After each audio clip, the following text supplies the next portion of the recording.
Welcome to the debate.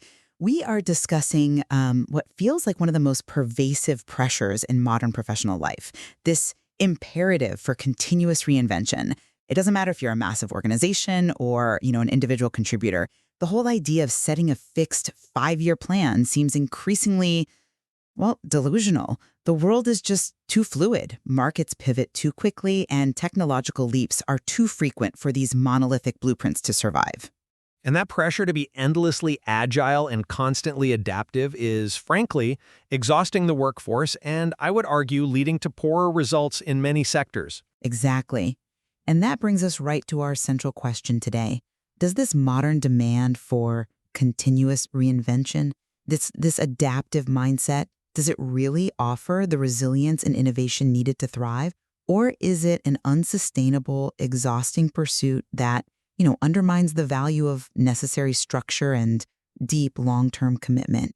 I firmly believe that continuous adaptation is the non-negotiable prerequisite for not just survival, but for real success. And I'm going to challenge that philosophy by examining the high costs, the inherent human friction, and the significant flaws that emerge when constant change becomes this unquestioned, mandatory ideology.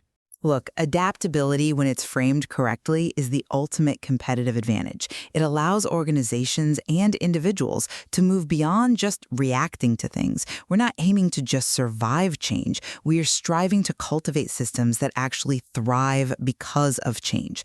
The mechanism for this is, pretty straightforward. We replace the inherent risk of a fixed long-term plan, a plan based on assumptions from years ago, with continuous validated learning.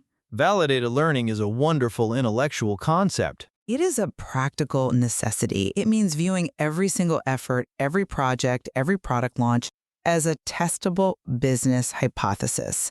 We systematically reduce risk by embracing the ethos of fail fast, learn faster. This means we don't just iterate randomly, we generate data that tells us very precisely what is working and what is not. And this philosophy, it empowers teams. It shifts leaders from dictating how work gets done to providing clear context and explaining why it matters. This, in my view, is the only sustainable way to cultivate real organizational resilience. Without these continuous feedback loops informing every decision, any approach, whether it's fixed or iterative, is just destined for irrelevance. And this strategic agility applies everywhere, from the rapid cycle of software development to the critical art of high-stakes commercial teaching, where you have to continuously adapt your sales message based on immediate customer discovery. I see why you think that, but let me offer a different perspective, one that's rooted more in organizational reality. While the adaptive mindset is appealing, this mandate for perpetual agility is often rooted, ironically, in the illusion of control. When traditional structures fail, and they do spectacularly, people crave certainty. So instead of replacing old blueprints with true philosophical adaptability, they replace necessary structure with ritualistic activity. The dreaded doing agile. Precisely. They start doing agile, adopting daily stand-ups, conducting sprints, using a language without truly being agile. And this often devolves into a complex, new kind of bureaucracy that offers a false sense of security without delivering any genuine progress. Look around you. The real world is not a clean, tidy build, measure, learn cycle. It is littered with failed, costly MVPs, minimum viable products, that were rushed out the door as little more than half-baked ideas. The relentless pressure to iterate quickly can so easily lead to shoddy work or crippling burnout if it isn't rigorously backed by foundational technical excellence and, sustainable development standards. You need the underlying craft, or the iteration cycle just ends up accelerating failure. I completely agree that performing the rituals of agility without the philosophical core, that dedication to quality and learning, is useless theater. But this brings us to a fundamental tension here: the integrity of the process versus the integrity of the mindset. You're challenging the practical realization of being agile, worrying that focusing on continuous refinement sacrifices quality. And you raise a legitimate concern about structure. How can the high freedom we grant decentralized teams reliably coexist with the high responsibility we demand of them when we dismantle the traditional hierarchies? That is the core of it. If we remove the established guardrails, how do we prevent these decentralized teams from falling prey to classic team dysfunctions? I'm thinking of, the absence of trust, the avoidance of healthy conflict, or the avoidance of accountability. Iterative methods, by their very nature, expose these weaknesses, and if the team isn't ready for that kind of self-governance, the problem just gets amplified. Where's the mechanism that ensures quality? That rigorous standard remains non-negotiable when everyone is being told to move quickly and adapt constantly. Well, the mechanism is provided by the very foundation of the adaptive mindset, valuing individuals and interactions over processes and tools. The process is merely the structure that enables the mindset. The stability you're looking for is not found in a hierarchy. It's found in cultivating psychological safety. That is, the trust that allows team members to admit mistakes, to challenge ideas, and to engage in vigorous debate without fear of reprisal. Psychological safety is the goal, yes, but it is often so elusive. It's the hardest competitive advantage to build, absolutely. But once it's established, it unleashes superior solutions because the teams are truly self-organizing. The structure, ironically, comes from continuous self-improvement, what the Japanese industrial philosophy calls kaizen. We build systems whose stability is rooted in the continuous pursuit of eliminating all forms of waste, or muda. The team is constantly and transparently asking itself how to become more effective, not waiting for some centralized manager to inspect their work. I appreciate the ideal of the empowered, self-policing team, but I'm sorry, I just don't buy that it works seamlessly under pressure in the real world. Even highly motivated teams often suffer from this subtle fear of conflict. They avoid the passionate, robust debate that really sharpens an idea because it feels uncomfortable. And this leads directly to the next organizational dysfunction, a lack of genuine commitment to decisions they didn't really fully support. But how is that specific to agility? Because rigid structure often hides this misalignment, as decisions are just forced top-down. But in an iterative, consensus-driven environment, this lack of genuine commitment leads to fractured progress, constant internal undermining, and missed deadlines because true alignment was never actually achieved. We replace slow bureaucracy with internally conflicted chaos, and that is a heavy, heavy cost. Okay, let's shift the focus slightly then to the value of iteration itself and its impact on risk. We defend rapid iteration like the use of design sprints as a strategic necessity precisely because it addresses your concern about cost and commitment. An MVP is not, as you suggest, shoddy work. It is a calculated, strategic probe designed to test one core business hypothesis with the minimum investment required to get validated learning. And what about when that probe costs millions? Even then, it drastically reduces the cost of failure compared to the catastrophic failure of a huge monolithic launch that was planned 3 years in advance, based on market projections that were obsolete before the plan was even printed. When we talk about strategic agility, whether it's in product development or commercial teaching, what we're doing is quantifying the gap between the customer's now state, their current pain, and their desired future state.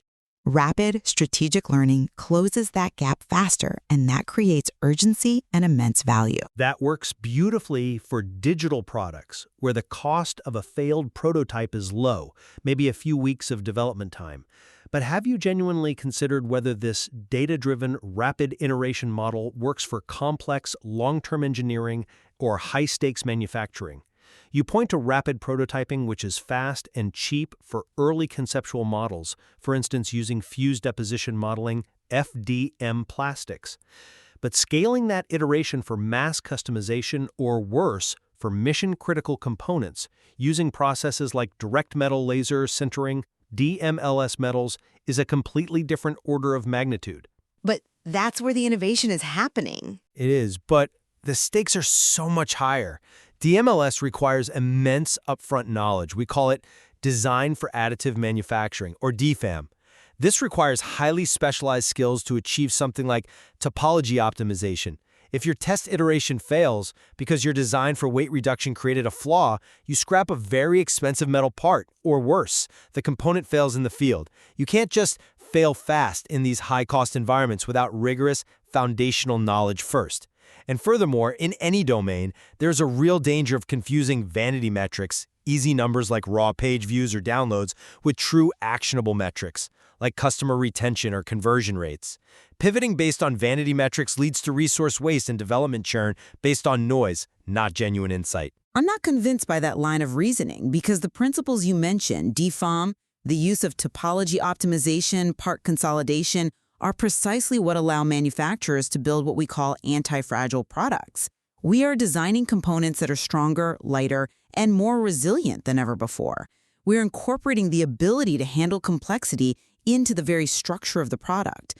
I mean, the future involves multi-material printing and even 4D printing, where rigidity is deliberately challenged and becomes irrelevant because the product can physically adapt to its environment. The point stands.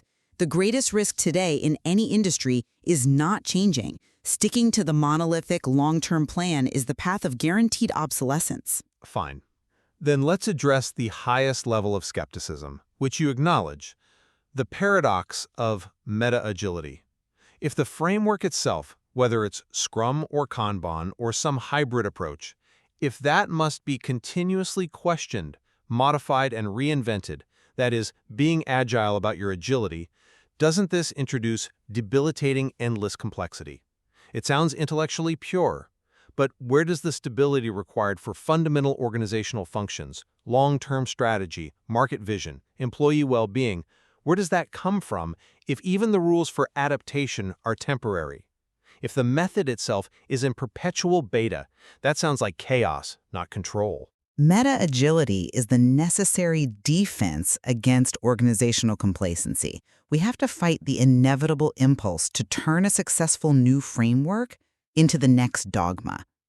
Sustained agility does require stability, but that stability doesn't come from fixed rules. It comes from strategic alignment.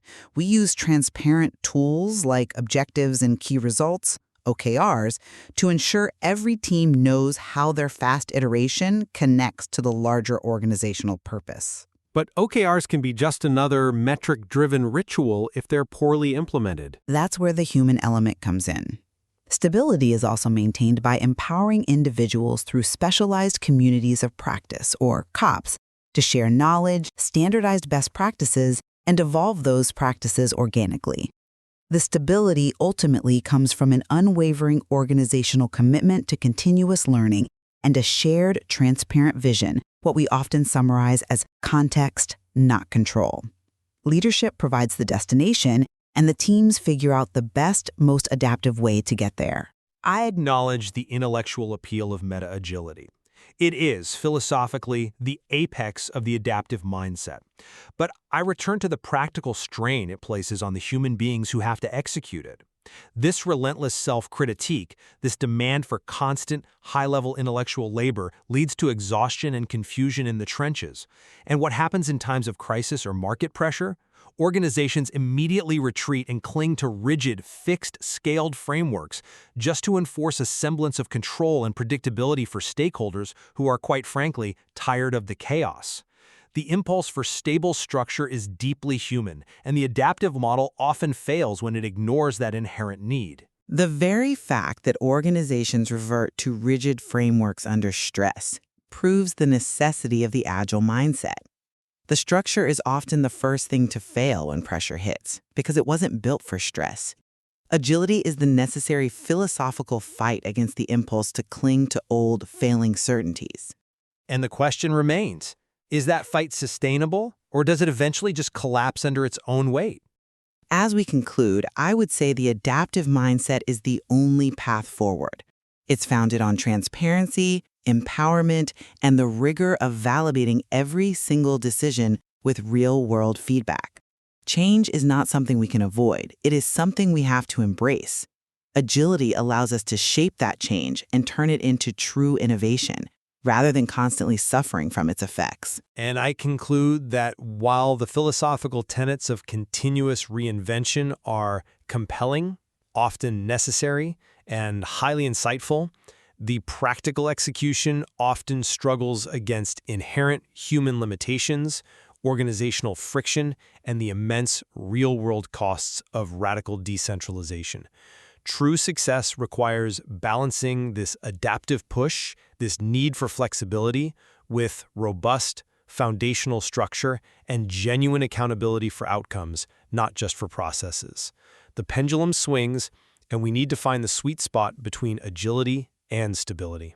It's perfectly clear that the tension between the necessity for flexibility and the inherent human need for structure will continue to define modern organizational and professional life for the foreseeable future.